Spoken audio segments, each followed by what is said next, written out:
But still, cities and towns are now being asked to fork over some money. Well, I think cities and towns are raising the right issues by saying that they need to know a lot more about what we would expect, what the T would expect from them with respect to that project.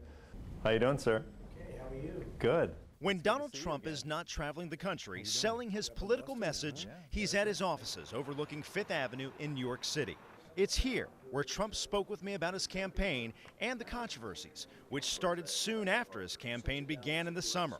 Well, I think always when you're number one, they're shooting at you. And a lot of it's false. I mean, I'd say almost all of it's false. But you're number one in the polls, and therefore they're shooting at you. Over the course of the campaign, you've said a lot. Is there anything you regret saying or regret how you said it?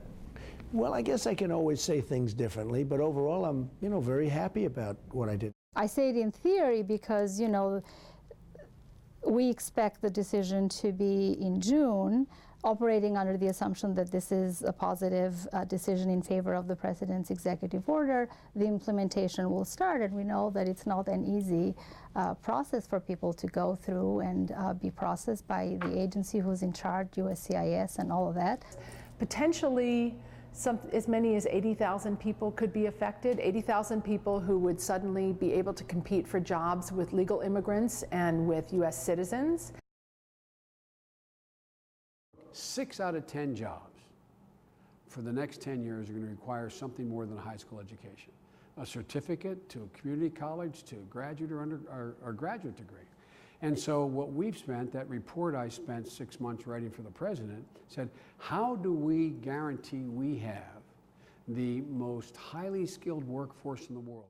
There's definitely hope, because for me, nobody thought I could get it right after the first, third, fourth, fifth time.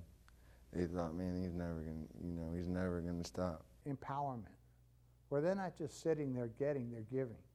And that's a lot of what TOSA is that people have to help each one teach one, and it's quite different. These are hardcore criminals, including people wanted for rape, kidnapping, even murder. Yet neighboring police departments and prosecutors are failing to collect their suspects from out of state, even if they've already been detained. Not a lot of people know. I was worried about the community and what would they think of me as a mother. Would they not let their kids play with my other kids? Did they think it was a bad home he came from? The Federal Trade Commission has been giving consumers the rap on these rap scams. It's sort of a new twist on an old trick. If you get one of these, be like Murrow. Don't cash the check. Don't send any money to a third party. Just throw it away.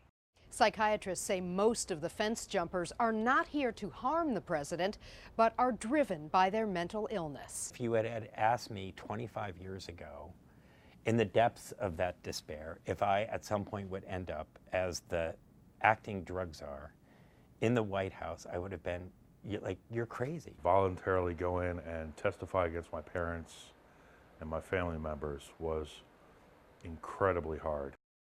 My son is Corporal Mark Fiddler. I'm here with my son, Sergeant Adam Keyes. My name is Tammy Karcher. I'm the mother of Specialist Jeffrey Shonk.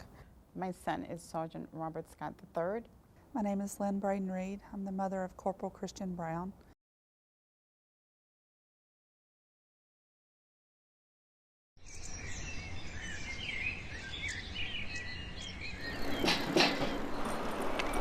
It feels like it's been 2 or 3 lifetimes that have passed since I was out here. This street was really a combat zone.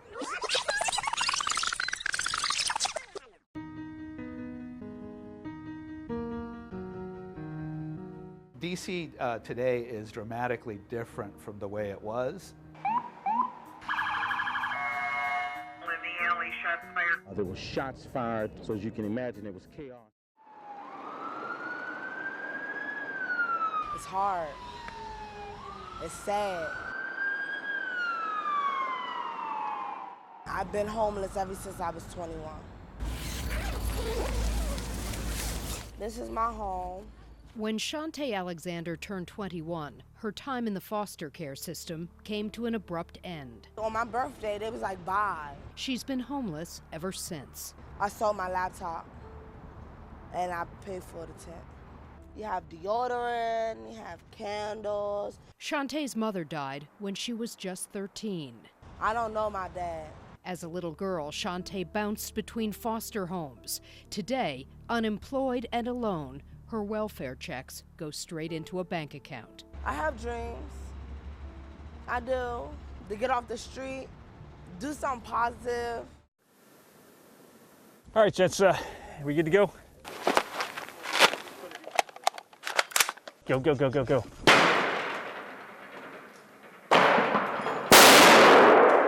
Hold right, clear left, hold right. By day, they're special agents with Homeland Security investigations. But on a moment's notice, they suit up and serve high-risk arrest warrants, dismantle drug rings, and bring sex traffickers and human smugglers to justice. It's kind of like going into the phone booth and put it on the cape, and then out they come, and they're ready. We clear this side clear? Training like this is critical. Today, they may be working a drug case, they may be working a fraud case, they may be working a sexual predator case. But at a moment's notice, they're going to get a phone call, and they may suddenly find themselves in a situation where they have to rescue somebody. For the first time ever, the next person you meet in this country, at work, at the library, at a coffee shop, will likely be of a different race or ethnic group than you are.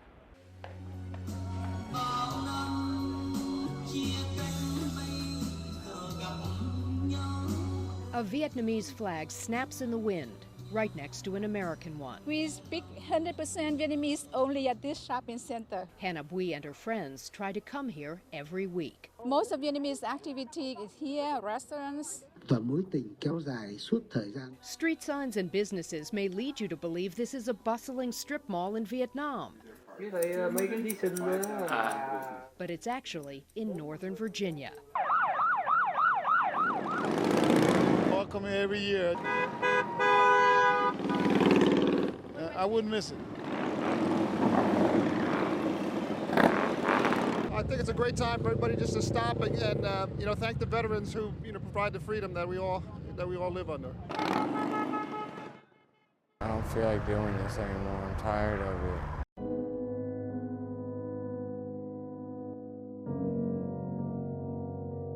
As the sun sets on another monotonous day, I just numb myself so much to the point where I can't even cry. despair comes to stay for the night. You're going to stay alive out here, aren't you?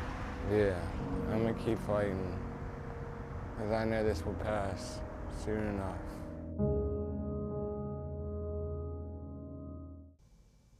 Ryan's family has already spent more than $70,000 in private rehab facilities.